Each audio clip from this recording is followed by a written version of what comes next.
3, 4.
Yes.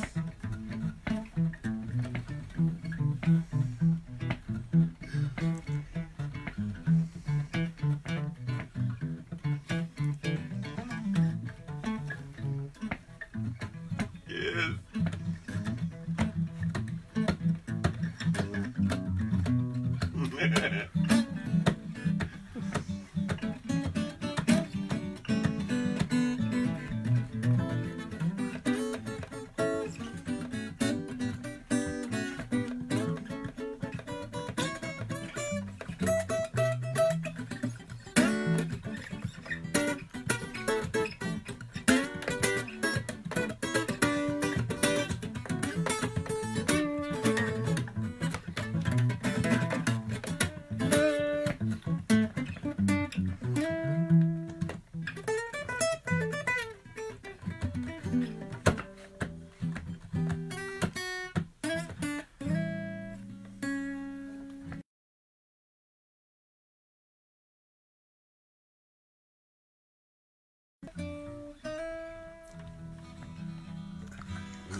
Good morning. Hey, folks, welcome to the Jake Feinberg show, and we're here in Burbank, California, with an absolutely beautiful family here. Lineage is a major part of my program, and joined today by a father and son, stretching the lineage of music over many, many decades. Abe Laboriel, Mateo, welcome to the Jake Feinberg show.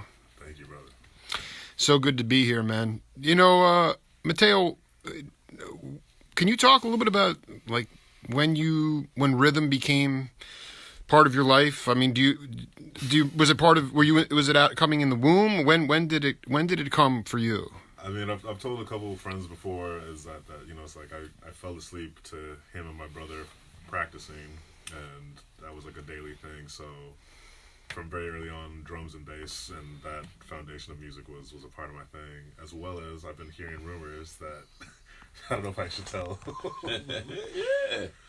Apparently, Go ahead. my dad wouldn't let anybody carry me that didn't have rhythm. that he didn't feel had pocket. Didn't have a pocket. You were afraid that he was not gonna have good time feel if he was with somebody that couldn't. Yeah, no. People that would ask me to carry my children when they were very small, if I knew that they naturally felt 1 and 3 as a beat of the music, that I would not let them touch my children. But he was very friendly about it. No, I dig. I mean, Mateo? Can you talk about how everybody has their own internal time feel? I mean, we work with so much technology today. Yeah. There's so much automation that goes on. But I want you to talk about how you developed your own internal time feel and how you know that it's unique to your own heartbeat. I mean, that's wow.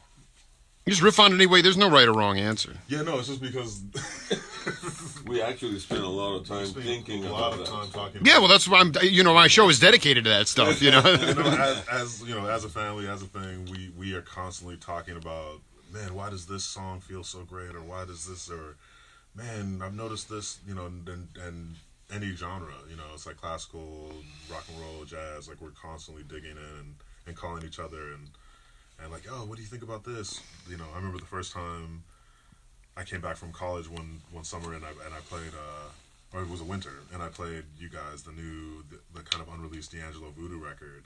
I remember both, like I was in love with it because the feel was so different and it was stretching on certain songs, and I remember playing it for you guys the first time. You guys were like, we're not sure about this. And then it was like a week or two later, all of a sudden, like they were like, we re-listened and there's something there. And it was like, and the pocket was crazy. So it's just, Have you focused on, like, I was obsessed for a long time with recording. We just listened to this album your dad was on, this Mercurial Sit On It album with Jimmy. But I used to think it was an analog versus digital thing, but as it relates to the warmness of sound, I mean, can you just talk a little bit about as it's changed, miking techniques? How do you mic drums, for instance? Do you mic every drum? To me, leakage is not a bad thing, but I just want you to riff on that. Leakage is not a bad thing. I mean, because my brother has spent so much time with different engineers and different things, we've tried a lot of different setups, and we've talked to a lot of great engineers. Sorry, I'm just looking at it. No, that's what happens. Yeah. But we've talked to a lot of engineers and gotten blessed to hang with a lot of people and talk to old school drummers as well about what different things they're trying, and yeah, I know between Keltner and a bunch of other people, it's like like we've learned, like right now we're trying the two kind of mic, one on top, one on the side, as well as two overhead, as just to fill it in, and then we do have on the main things like the hat and the snare, we can bring it in, but yeah, oftentimes those two kind of do it. And maybe a little kick enhancement, but yeah. I mean, as far as the warmth, yeah, because we were just talking about feel. When it feels good, does that in your mind? Does that have to do with? A lot of it is the player too. I mean, I have to say, because I've seen you get on different instruments that are uncomfortable, and bro get on different, and a lot of great guitarists, old school guys get on different instruments, and they'll make that person's instrument sound like a different thing. Dude, I did. It's all really about that. Yeah, you could have. Oh man. Yeah. I mean, just talking to a legendary family here, Abe Senior, a guy who's tuning in right now. I was in his apartment having some port wine and other festivities in Bed-Stuy about a month ago. He's a conguero from Jamaica who told me that he wound up in a band with you in Mexico as Brother Larry McDonald. Wow. Okay, and he's tuning, and when he told me, he's like, I wound up with Abe Laboriel. Look at the pictures. The picture? Yeah. Larry actually learned his conga patterns from Big Black in Bahamas. But then he wound up playing with, he was on all the Bob Marley sessions, played with Gil Scott, played percussion with them. He had the nuts to do it. But can you talk about that band that you were in? Because you were playing electric guitar. I was playing electric guitar. I had a friend, now passed away, Fernando Maena, who used to be in my bands when we were small, from the time we were 10 years old. We played together. We had vocal bands, but then when we started to have instrumental, he was the bass player and I was the guitarist. And And then I decided to have a band that was composed of these four black girls, three from the United States, one from Mexico, but they sang in English. And then Larry was our drummer. And He was a trap drummer. That's right. He was a trap drummer. And he was the only drummer in all of the Hispanic world that understood the correct way of playing the Jamaican feel, because he knew where things were placed, because he was raised that way. And I remember asking him all the time, so it's not he says no, it's ta ta ti ta ta ti. So he had a lope, and I remember was just being blown away that he could constantly he owned that way of thinking or playing. So then I could relate with my guitar to what he was doing, and our music sounded like nothing else, And we spent maybe a year together performing in different hotels in Mexico. There are no recordings of this band, though. No. I mean, this is so unfortunate, because Larry considers himself not a great trap drummer, but he was playing... Yeah, but with us, because it's funny now that you mentioning that, from my earliest childhood, all I cared about was the feel. And so... Because you would walk to school, develop your bounce. You realized that was the bounce. It was it was a medium. I saw those cats. I was talking before about Ron Carter. I watched their sound check with Billy Cobham and Kenny Barron. Billy's like, it's just a medium bounce, right? It's a bounce. You guys talk about it as a bounce. I love it. But talk about, I mean, it's so important, man, because for my daughters and younger generations, future generations, they have digital beats crunched into their ears all the time. Right. Okay, then that's sort of what I'm trying to get at, is like, the dedication to feel. How important, why you can, either one of you can take that. I mean, how do you develop that? Watching James Gatson, right? Master of exploring pocket, you know what I mean? And singing, playing drums made it look really easy, and it's not. No. But there's even just watching him, he's going in between, like this. If the kick and snare are locked in, he's going in between the straight eights and super swung eights on that hat, and depending on what the feel and what it needs, and he's the way he's stretching time back and forth. I mean, it's just such a thing. And to me, like a lot of music and a lot of people, the thing that, like what we always talk about, is what's missing is when you get to come together and you start pushing time and playing with live versus the digital thing that you're talking about. I can't help, as we talk about this, Yeah. to pay a genuine compliment to my children, Mateo and Abe Jr. Digital music, sequence music, is very cold, and it's very mechanical. And it really has no soul. It's like sterile. Right, sterile. Yeah. So the two of them, when we started to fool around with sequences, and they gave us the option of quantizing, I remember that the two of them really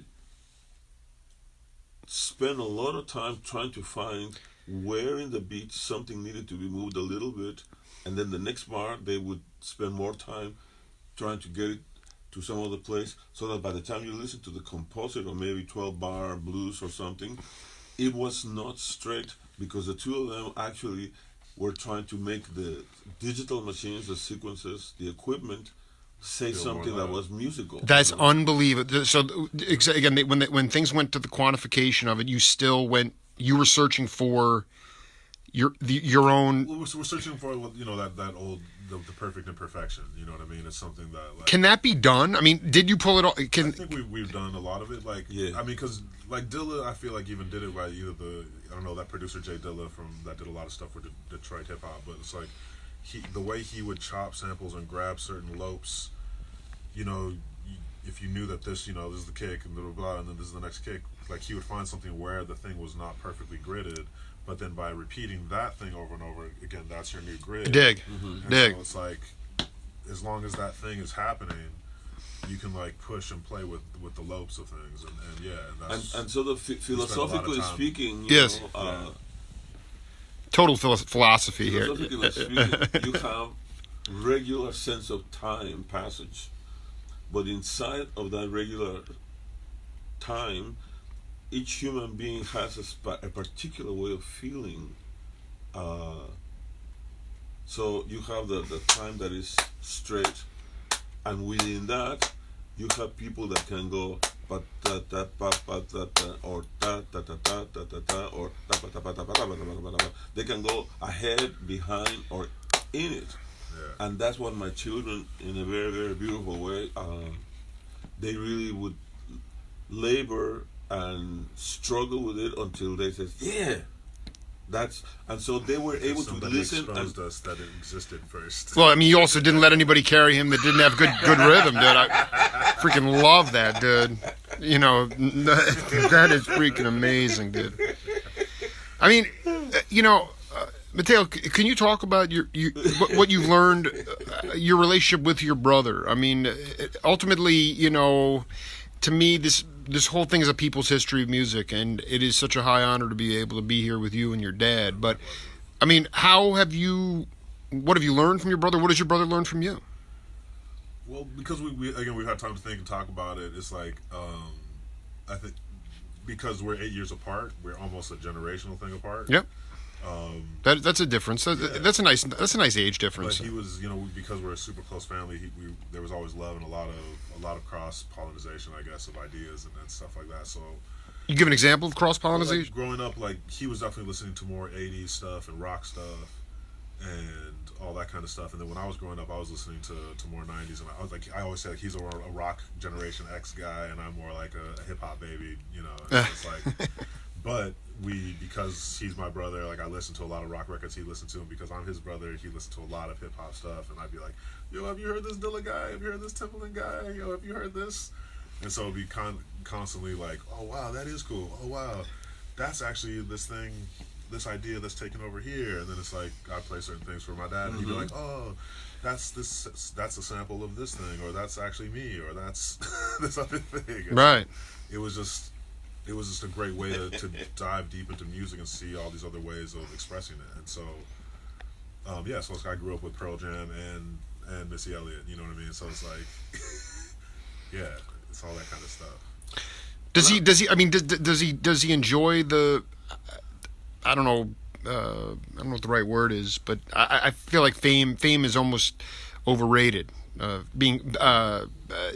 What does life look like for him on the road? How much does he travel? I mean, and being in the slight famous bubble he's currently in, yeah. Slight famous, that's right. Yeah. Well, I mean, even Paul talked about it, I think, in a recent thing. But there is this kind of bubble that you're in. And he's Paul McCartney's drummer. Yeah. Okay, that's more than a bubble. But I mean, what is that?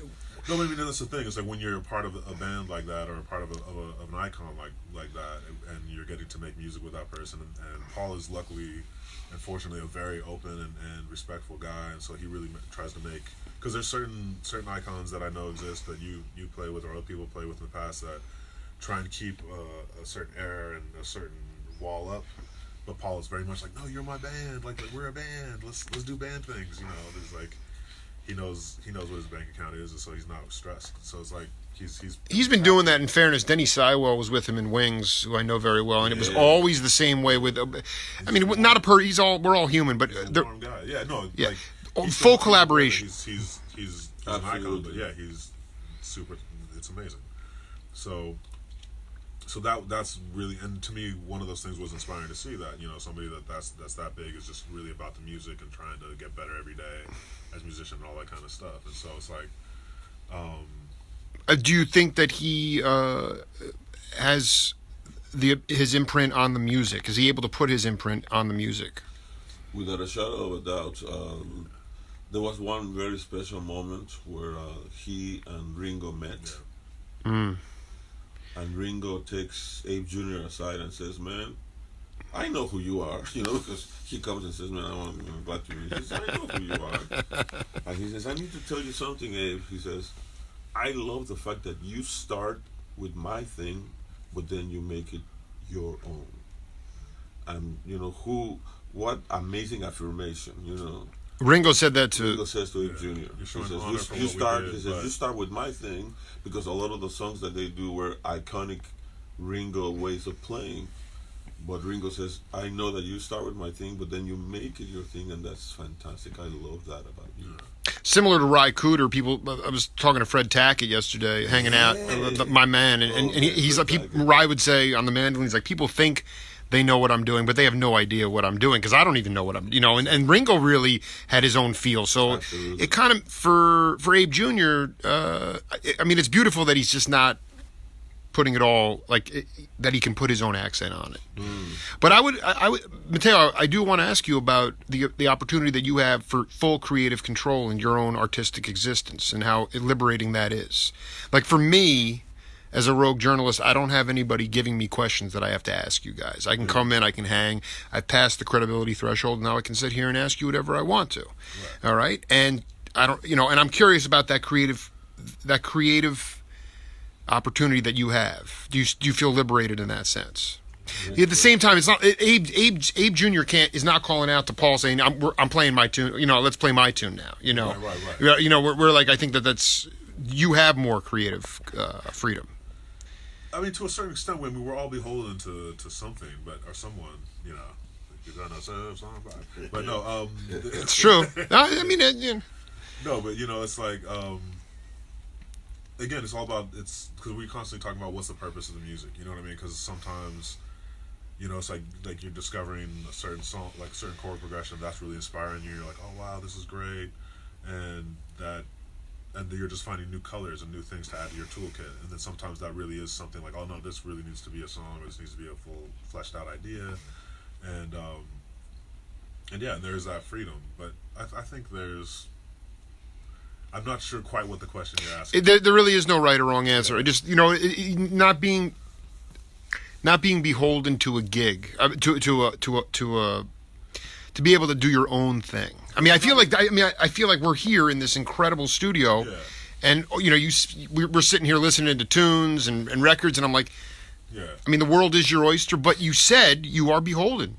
Yeah, I mean I guess because we've talked about it too. Because each genre has certain things that people. Not so much you are, but the audience is expecting that kind of in these when you hit those tempos or certain things, it's like, okay, this is what makes a country genre thing, and this is what makes it more jazz, and this is what makes it more rock. But then, of course, there's now, because I feel like the world is on iPod shuffle listening mode. We're used to hearing other different colors come in one after another, and Pandora and all that kind of stuff, and Spotify. So it's like, to me, we're hearing more colors, and so that is both taking off some of the handcuffs, which has been great, because I know a lot of people are disparaging some things sometimes about EDM and that it's not a purist thing, but to me, I feel like it really broke open people's ears again in a way, because the drops and telling people, there's 4 bars of 4 on the floor, but then there's something unexpected coming. People got used to just throw unexpected sounds at me. And so now it's almost, in a way, opened the door up for us, to go to different chord progressions and jazz and, almost bring a lot of that other vocabulary back in. Mateo functions. Yeah. That's an interesting I always felt like you were just pulverized by sound with EDM. Like, it was hard to make it danceable. But I like the way where you're coming from. I mean, I probably need to listen to more of it. Yeah, no, they are making some great music right now, man. Like, the whole scene. There's definitely some great colors being added to the toolbox of sound. Go ahead, Abe. Well, Mateo has the advantage of being a producer and a composer, so that because he's allowing the music to be born, then he's beholden to his own personal sense of taste, and then whichever market that he's aiming for, in a way that he's not just jumping on the bandwagon and regurgitating what already exists, but to try to bring some musicality, something inspiring to it. Yeah.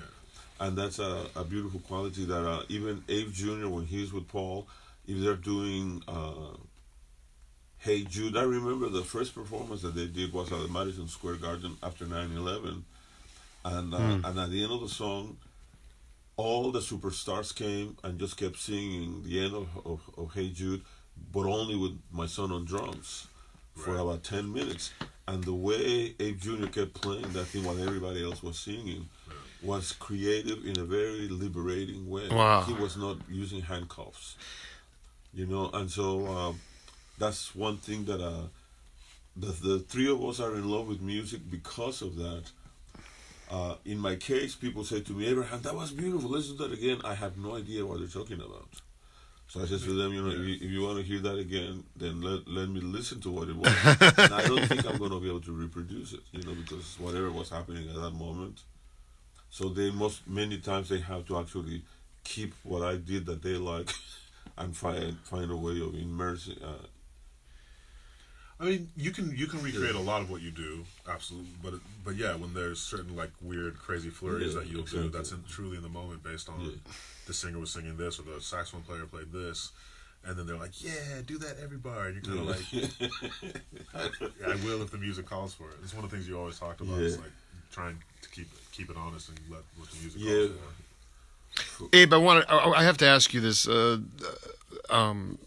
Did you, with Mongol, did you see traditional Santeria drumming? Like, did you get a chance, even in that brief stint? I mean, how spiritual, and how could you put it in context today, how spiritual that music was? It's very simple. Mongo says to me that when they were brought to Cuba, although as slaves, they were brought without their instruments. Without their instruments. But they had very strong traditions. So the people, as the years went by, found ways of making instruments out of whatever was in nature, just like the way it had happened in Africa originally. Yeah. So he says that when they were unloading the boats, and there were all these boxes, they found that certain boxes had a sound, and then those boxes became their first congas, Right, Candido used condensed milk cans so it was originally just indigenous, natural stuff. Right, and then without getting too deep into it, anthropologically speaking, I love how Luis Conte explains what happened. He says there are several tribes from Africa living in Cuba. One tribe would play 3, 4. The other tribe would play 3, 4. And the other one would play 1, 2, 3, 4. So that became pa, pa, pa, right? Wow. And then the other 2 tribes would go pam, pam, right? So he says that each aspect of the clave is from a different tribe. And so then he says this, when the Hispanic people were there and they saw these jam sessions happening in the streets with all these tribes combining their own feeling for the music, somebody started to go, "Ay, lo le lo le lo le lo la, lo le la le la le la la la la." So then the Cuban music became a synthesis of all of that. So spiritually, each tribe that had their own beat worship in their own way different deities. Then the Spanish people, when they were told that the Archbishop from Spain was coming to inspect how the proselytation was going, they told him, just keep believing whatever you want to believe, but now you have to call all of these deities by these names, which are all Catholic names, so that when the people came from Spain to inspect, they would be convinced that everybody was worshiping the Catholic saints. So as a result of that, they maintained their, it's like a syncretism type of a thing. So all these beats that we played have their roots in the spiritual behavior of Africa. But one thing that was very liberating for me is that the African tribes, when they listen to Cuban music, they don't agree with the Cuban people interpretation, because in Africa there is no clave. You know what I mean? Yeah, what are you talking about? In Africa they just play music according to the tradition of each area. So there was this festival in Montreux where every day of the week they had a different African tribe from a different part of Africa. And then at the end they said, "Man, on the last day of the festival, all of you come on stage and play something together." And they said, "No, we can't. We will be all on stage, but each of us will play what we know with the feel that we know. And then we'll stop, and then the next tribe will go." Because they cannot play together because they don't know what each tribe is listening for. And that was very liberating to me. Because you see, when you hear pa, pa, pa, pa, pa, that's multiple tribes. That's the result of multiple tribes. And when you hear, you know, la la la la la la la la,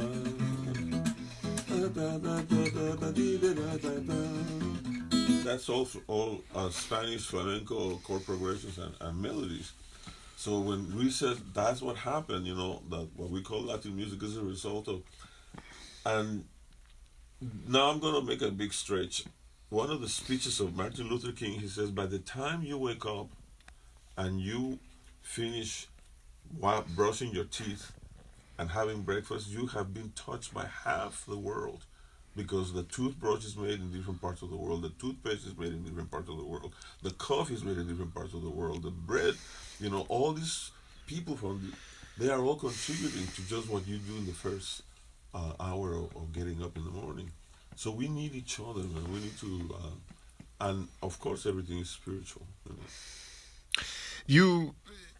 You stay on the road with him, and then how did Henry Mancini actually discover you?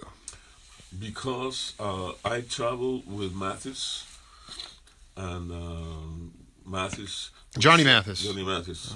He would share the stage with Mancini and with Michel Legrand.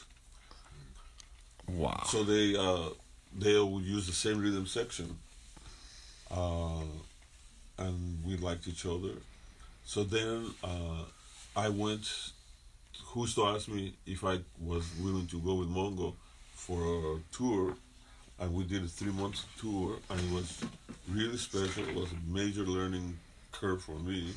Just to play the clave, there is no clave in Africa, but I mean, it was. No, with Mongo, the clave was essential, you know, because he's real Cuban, and Cubans really get offended if you play the wrong clave at the wrong time, you know. I can't even. So that took a minute to. Did you just kind of work it out on the bandstand? Well, thank God they had charts.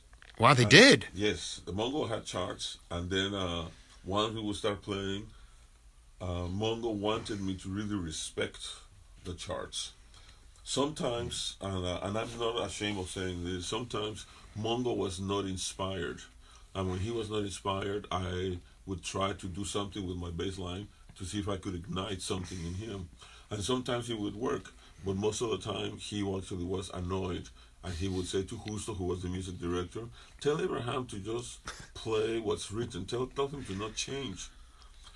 So then, when I finally went to say goodbye to Mongo, and I said, man, you know, I've been rehired by Mancini and Mathis. He says to me, you know, Abraham, I need to tell you something. The reason why I never wanted to tell you directly that I was not pleased with your bass playing is because since Justo was the music director, I would say to Justo, tell Abraham. But Mongo would never say anything to me. But that day, on our final conversation, he says to me, Abraham, you need to understand, in Cuba, there is no bass. You are a drum. Wow. So if you change the rhythm your part, then I don't know what to do with my congas. So you have to play your part. Don't get too colorful. Don't inspire me. Just play. Because you are a drum. And you are a drum. Exactly. So boom, pim, pim, sofrito nada más, boom, pim, boom, sofrito nada más, boom, king, king. And if I go, boom, pa pa pa pa pi pi pi, no. But he would not say that to me. But that offends them. It distracts them. It makes them uncomfortable. Mateo, can you talk as a producer how you deal with people? I talk about with your father. It doesn't matter if it was Gary Burton or Mancini. All the cats. I mean, some of them had huge egos, but a lot of the luminary cats were totally grounded. Yeah. And how do you deal with the ego when with cats coming in as a producer? How do you try to make people who come in with how do you mellow them out? I think a lot of times the ego comes from insecurities, and so I think, and that's the thing. Once you've been around enough people that are the highest of excellence, and it's like being around a lot of cats you guys hang around, I realized that it comes just from insecurity, and so a lot of times it's about trying to make people feel. It's like what you kind of try to do with your bass lines, which is to make people feel safe. There's a, it's like I could do lots of stuff to throw you off and to show you that I'm super musician-y or certain things, but it's about making people feel comfortable, safe, so that they can flourish. You know what I mean? And so, can you talk without names? Can you talk about how you helped the session flow better with somebody who was coming in with huge facility? And what are some of the tricks of the trade for younger producers out there as far as making the session really cook? Especially if you're dealing with, when the ego is involved and you're dealing with insecure people. It's really about, I mean, I wish there was, it's a situation by situation thing. A lot of times it's about just trying to bring a good energy and keep it fun and keep it happy and if possible to truly believe like, whatever problems you think there are, we can surmount them, nothing here is impossible. And then as things start to arise, then you just deal with them at that moment. But I mean, it's like certain people have all these things where it's like before they sing, they have a long laundry list, and that's when you start realizing, oh, you're just feeling worried and insecure, and it's okay, and it's like, and it's like it's gonna be all right. We have time. You're not, we're not live broadcasting this. It's just like. It's all good. We have time for you to really get into that emotion, because for some songs, it's okay for you to be like only partially in it, and for a lot of dance music is like that. But then when you're trying to do something that really has an emotion, people need to get into that mindset. And so it's my job is to facilitate them to get into that mindset, whether or not it's a line or a singing or whatever. And to me, once you start showing people that, I can help you get there, then I think a lot of the ego starts to decrease pretty quickly.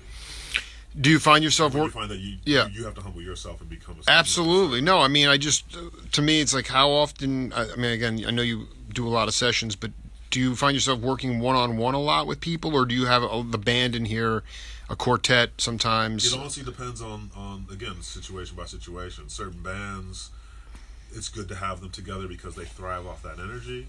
And there's either an internal like support system or internal competitiveness that happens that if one or two guys aren't in the room when you're cutting vocals or trying to put a part down, the energy is different. And even without knowing them, you still feel that, and so then you adjust to that. Yeah. So it's just like, and it's about just really trying to have open conversations, because people will kind of let you know, oh yeah, normally I have. My one weird friend from this player, normally they're in the corner. Okay, great, bring them over. Like, let's do it. And then all of a sudden, that person being there, and then they're able to react and sing or play or do whatever they need to do. And then as far as other kinds of ego situations and power plays, it's a case by case thing. You just have to figure out. Again, it's just about, because a lot of people will be like, I really don't want anybody in there, and I don't need anybody else, and it's like, great, fine, let's knock it out. And then occasionally I will be able to, like, maybe even later on bring in the person I had initially wanted to bring through to help with the thing, and then when they finally meet that person, it's like, oh, this is great. Oh, why didn't you bring them in months ago? Okay, so basically you just answer the question. You don't push it right away. Maybe later the light will come on. Because you always said, try and be a servant to the music and to the person. Serve the song, yeah. So it's like, whatever makes them get in the headspace, and so I'm not going to force them to be in a weird situation and then perform in that weird position. Yeah. Abe, can you talk? It's so funny now, but can you talk about at Berkeley when you first? I mean, they didn't give degrees for electric bass. No. Okay, so when not a real instrument. It's not a real, and now I mean, it just there's. Of course, some people still, consider the upright the real thing. It's just what Larry Klein used to say when he was playing with Freddie Hubbard. He'd go to these jazz festivals, and they'd be playing, like, intergalactic space rock music, and people would say, that's not the real shit. That's not bebop. Right? So there's always been this elitist thing. Yeah. Can you just talk about when you first picked up an electric bass and how you helped assimilate that into mainstream musical vernacular? Okay, I really, without even realizing it, I think I've been blessed all my life, from my earliest childhood in Mexico, I was oriented towards American music. So the very first record that my mom bought for me when she went to visit our relatives in New York, she bought me Oscar Peterson trio with Sonny Stitt. Okay, I just want to be clear. Was it a drummerless trio, or was No, it was the Oscar Ed Thigpen or Thigpen, Ray Brown, Oscar, and Sonny? Stitt. Okay. And the first song opening the album was "I Remember April," and I completely Lost your was yeah. in heaven. You know. Then, and I was very young. I was maybe 10 years old. This always touches me. The American embassies all over the world are protected by Marines. They stand at the door Yeah. to welcome people and like that. So the one of the Marines in the embassy in Mexico decided to start a jazz listening series in the library of Mexico. The name of the library was the Benjamin Franklin Library, a gift from the United States to the people of Mexico. So I would go on Mondays at 7 So different now, right? I mean, it's just a beautiful gift. No wall. Yeah. Just like right. Here's books. Yeah, here's a library. Here's enlightenment. Continue, please. So on Mondays at 7 p.m., this Marine would show up with his stereo equipment, which was top of the line. He would disconnect it from his apartment, bring it to the library. I remember it was a Macintosh amplifier, top of the line, a really fancy, not garage, but one of those turntables with weights and things, you know what I mean? He would put liquids and things on the vinyl. He was an audiophile. Yeah. Yeah. And then he would play these things and explain a little bit of what we were listening. So he introduced me to Ella Fitzgerald, to Miles Davis, to Dizzy Gillespie, to Jerry Mulligan. I mean, every week I was just blown away. And how old were you again about that? 10. Wow. And so very few human beings have been shaped that way. So then when the American musicians started to come to perform live in Mexico, I would go to the concerts with Oscar Peterson and Ed Thigpen and Ray Brown. Then I went to listen to Dizzy Gillespie. At the time, he had James Moody and Lalo Schifrin. And then I listened to Dave Brubeck. I listened to Cannonball, Stan Kenton. All of that informed me, and all of these people were not playing electric bass. At all.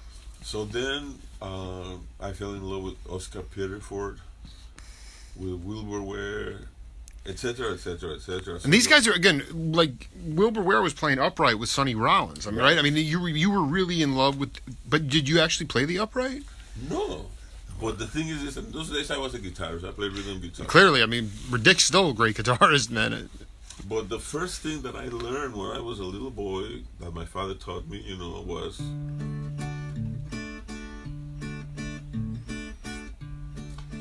So I knew that this was the bass. I was 6 years old. Right. And that's the and this is the papa. Papa, papa, papa. So in all my clinics, I tell people, if you don't have the vocation to play the pick another instrument. There's a lot of people trying to play a lot of papa on the ooms parts. And so did you? So, but I mean, like, was there like, when did you get an electric bass? Like, when did you first get it? Did you get a lot of flack when you first started playing it? Well, no. When we had our bands in Mexico, I would teach Fernando to play his parts, but I was the guitarist. But I did not own a bass, and I didn't know how to play the bass. But because I knew, since I knew the function of the bass, so my brother was one of the most respected pop singers in Mexico. Johnny Laboriel, and all the American publishing companies would send him songs for him to consider recording in Spanish, and the ones that he didn't like, he would give to me. And so I started to play with the guitar by ear with Lambert, Hendricks, and Ross, and Buck Owens and the Buckaroos. So my taste for music. Buck Owens. I really, love that you were. yeah, That's unbelievable. yeah.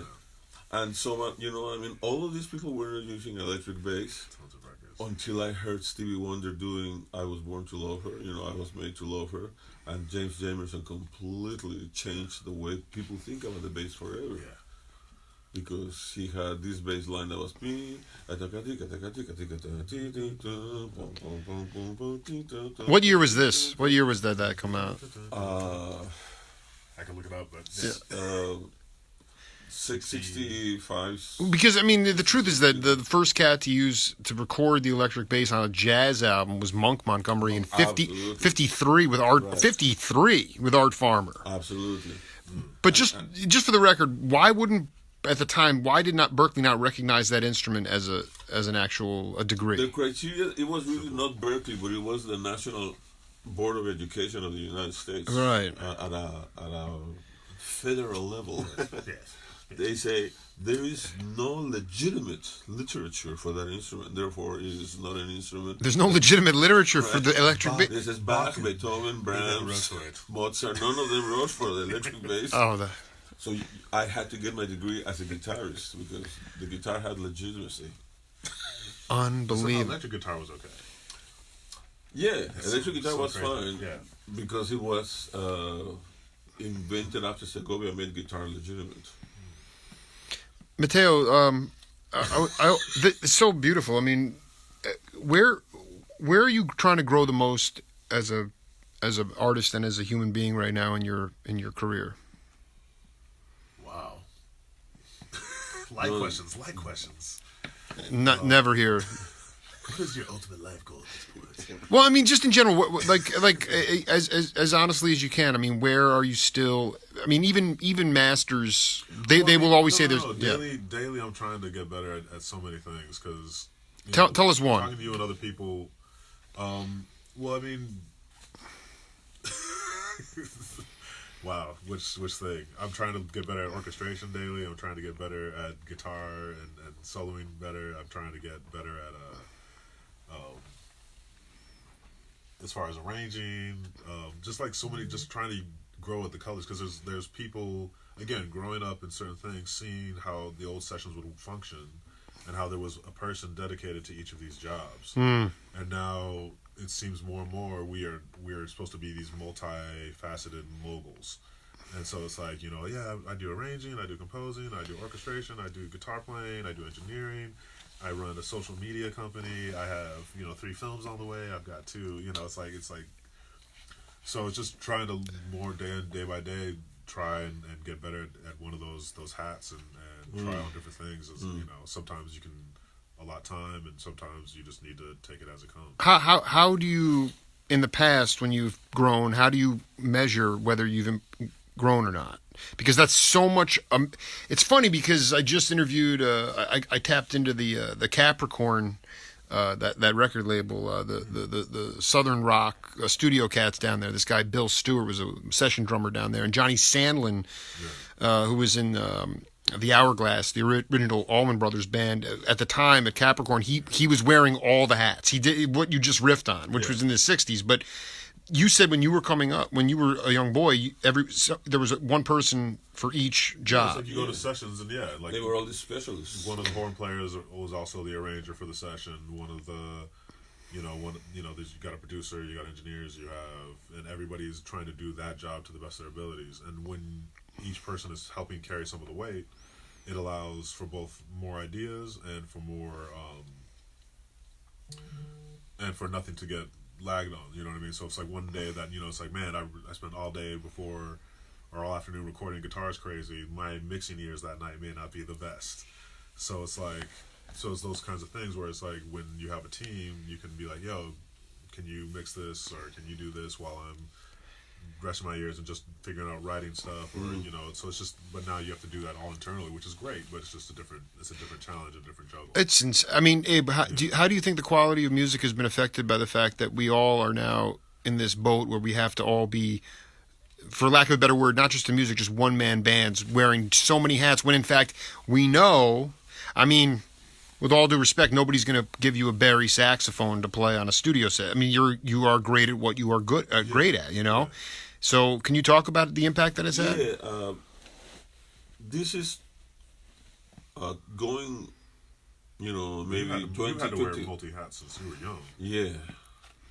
I mean, it's been around forever, but there was a time when there were budgets for having all different types of cats doing what they were theoretically really good at. Yeah. Yeah, well, I'm gonna blow my horn a little bit. When the first years of being a studio musician in Los Angeles, they would give us this special award called the VIP award. MVP, nurse, MVP, the most valuable player. Right. And the reason why they would consider us most valuable player is because we would be willing to help all these specialists with certain details. So you would make suggestions to the engineer, you would make suggestions to the arranger, to the artist, to the choir, to the people that was in charge of doing the background vocals. And then you would make suggestions to the other players. So that pretty much you would just be as generous as you could with your talent and get everybody engaged and involved. But let me tell without you, stepping on feet. You never, yeah, no, very, And without receiving any credits for it or anything, it was just you basically the artist would say, "Man, that made my song so much better." Yeah. So you got right, the and you present it in a way that you say, this is just an idea, as opposed to if you don't do it this way, your song is gonna suffer, because that's a different attitude. right. which you've seen people do as well. Yeah.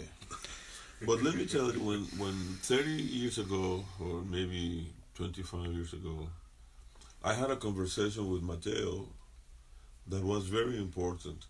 I played one of my new songs for him, and he says, "Man, that's really a beautiful song, but I could make 17 songs out of that for our generation because that's too much information." Mateo said, So many changes. There's like One song. Take Yes. each of those couple bars. One and of make my that One song. song, 17. 17 I like the bars.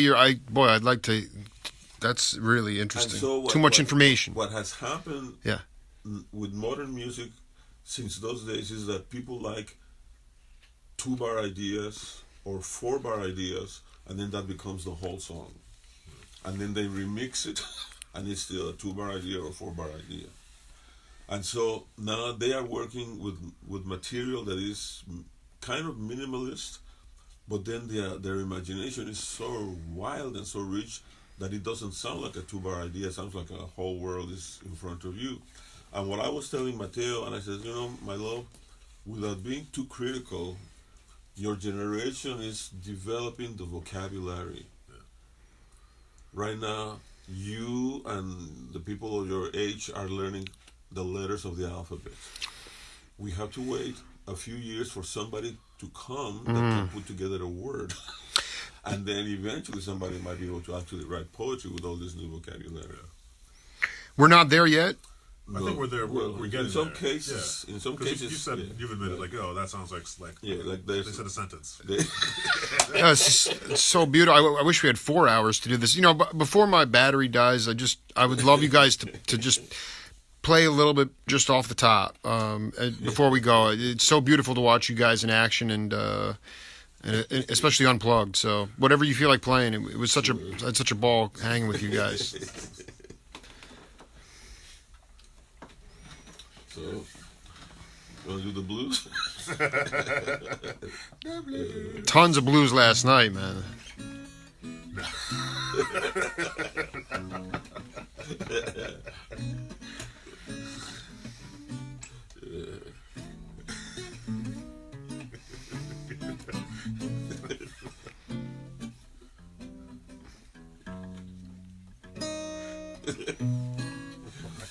Okay.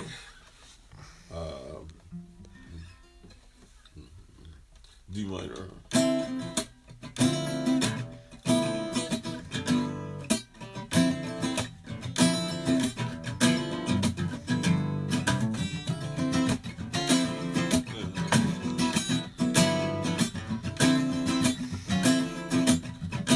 Vamos a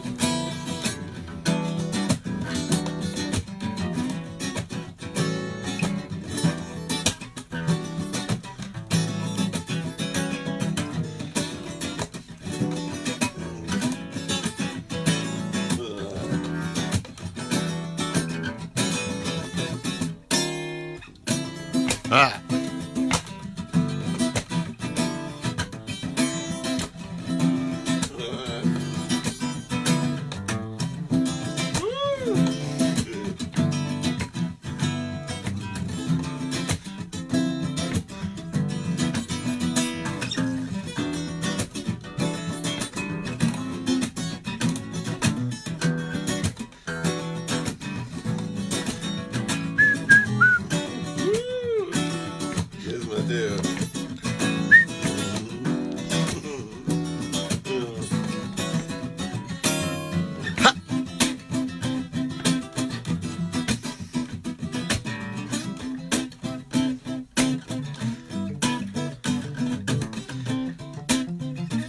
Yeah.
Open your eyes and you can fly. Man. Abe Laboriel, Mateo Laboriel, much love to you. Bless you both. And look forward to doing it again sometime, man. Yes, Jake. I'm glad that finally. Thank you for your patience. It's been you've been waiting almost a year. Thank you, man. It's a love supreme, man. Thank you so much, guys.